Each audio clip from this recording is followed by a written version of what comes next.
As a single foster parent, I cannot do 3 children on my own and not keep, I wouldn't be able to do it and keep my sanity.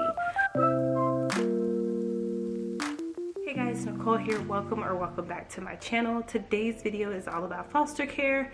So I have been licensed to foster to adopt for about 3 years now. And so I have learned a few things along the way that I wanted to share with you all.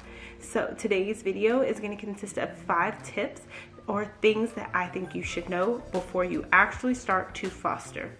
So this before you do your trainings, before you do any of the paperwork, before you accept your first placement. Here are the 5 things that I think you should know. Number 1 is to remember the plan. So the plan most of the time is going to be able to reunify the child with their bio family, with their birth family, if not with their mother and father, maybe with an aunt and uncle or some extended family. But that is almost always the case. I know so many people, every time I get a placement, they're like, oh, are you gonna adopt them? Are you gonna keep them? And I'm like, that's not their plan. Their plan is to go back home. I'm just creating a safe space and a loving home until it's time for them to go back to their bio family.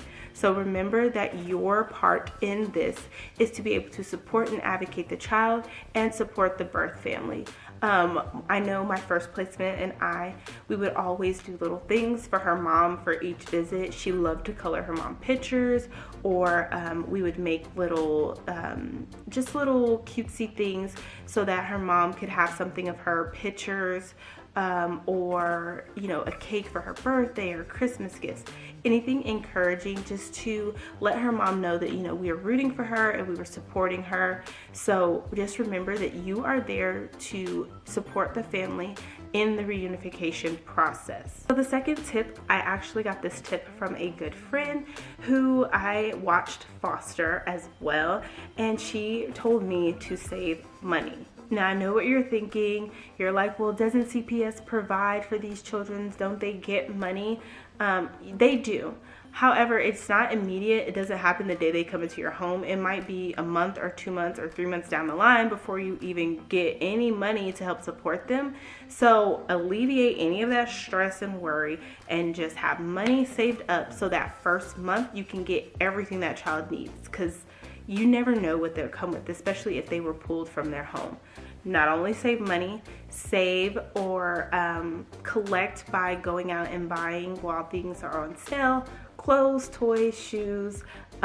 Make sure you have a stash of toothbrushes, toothpaste, deodorant, lotion, body wash, or whatever you think the age that you are accepting into your home might need. And the reason is because a lot of times these children might come and they might not come with a whole lot of things from their home, and so they're going to need all these different things that you don't want to have to spend time running out and buying and doing, especially if it's an emergency placement. I received my second placement at 9 o'clock at night when I was at a gymnastics class with my other little until 8. So we had like an hour to get home, get her bath, fed, and make sure we had things in place for this other child coming into our home. And so you don't want to be at the store at 10 o'clock at night trying to buy things for this child because they didn't come with it. I know with my son, when they brought him, I was so nervous. I did not have one baby item in my home because I only fostered school age kids. So thankfully, they dropped him off with a carrier, playpen, and diapers, and a few clothes. But besides that, I had nothing. I had to go to the store the next day, and because he was so tiny, I really didn't want to take him out. So just have that in mind, depending on what age child that you want to bring into your home.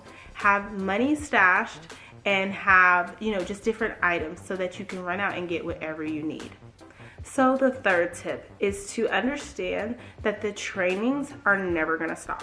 You're going to constantly be doing trainings. You're going to constantly be making sure your fire inspection, your health inspection, all of these things are up to code every year.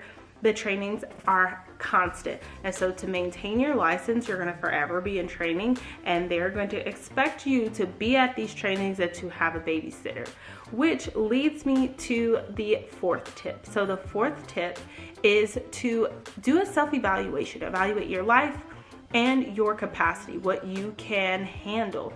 Some people can take in infants and babies and toddlers. Some people can take in school age kids. You know, it depends on your life, your work, if you already have a family, how big that family is. If you're single like myself, you know, do you have the support system to, you know, be there to help you out? Now, while CPS says, we're going to help you, you know, we're there for whatever you need, you have to understand that these caseworkers are busy. They have so many kids on their caseload, and while they want to be everywhere and do everything, they cannot. So you have to evaluate what you are able to do on your own or with the support system that you have. For me, when I was looking into fostering, I told them I would like school age children up into a certain age. I work with teenagers. I don't want to live with a teenager. So I knew that the teenagers, that was not my thing. And I knew babies were not my thing. And it wasn't because I do not love babies, but I knew by myself an infant would be very hard. And I knew that daycare was hard to get into, and finding a sitter, you know, children get sick often. I knew these things would be very difficult. Luckily for me, when I got my son, it was the summertime, and so I was able to secure daycare. But for somebody who's taking in a placement that is an infant that needs daycare like the next day, that would be really hard. So just kind of do a self-evaluation. See what you can handle before you actually start taking in placements. Fifth and final tip is that it is okay to say no. No can be a tricky thing sometimes, and it took me so long to learn to say no. No, I cannot do this. No, I cannot make it at this time. No, this does not work for our schedule. No, I can't accept this child. I had to learn to say no, and I said no to so many children. Not because I didn't want them, but I knew I didn't have the capacity. I knew I could not do it physically. So it is okay to say no.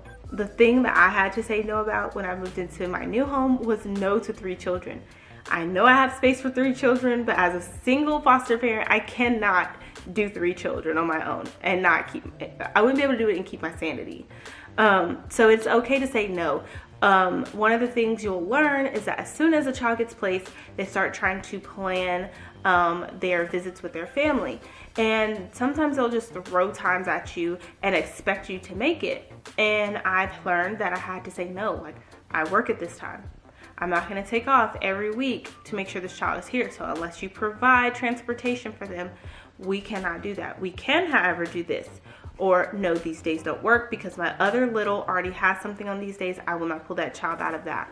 And it feels selfish, but you have to realize that you had a life before any of this happened. Or even with visits, they will want to schedule visits, and they do it based off of when they're available. And sometimes you just have to like, we won't be home then. I'm not going to rush home to be home then. You know, we're not available. And what I also learned is that sometimes this helps the bio family. One of my placements, their mom worked all day.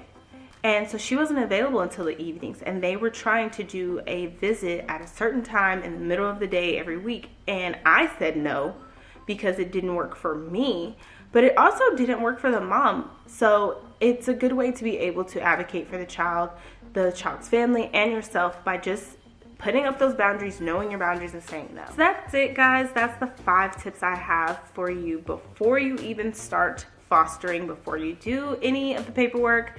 And while you're still in the thinking stages, these are just a few things that you should think about. I hope they were helpful. If you are thinking about fostering, if you are in the process of getting a license or about to take your first placement, and you have questions or comments or concerns, or if you agree with these tips, let me know down in the comments below. If there's a specific topic that you would like me to cover, let me know that as well. And I'll see you all in the next video. Bye, guys.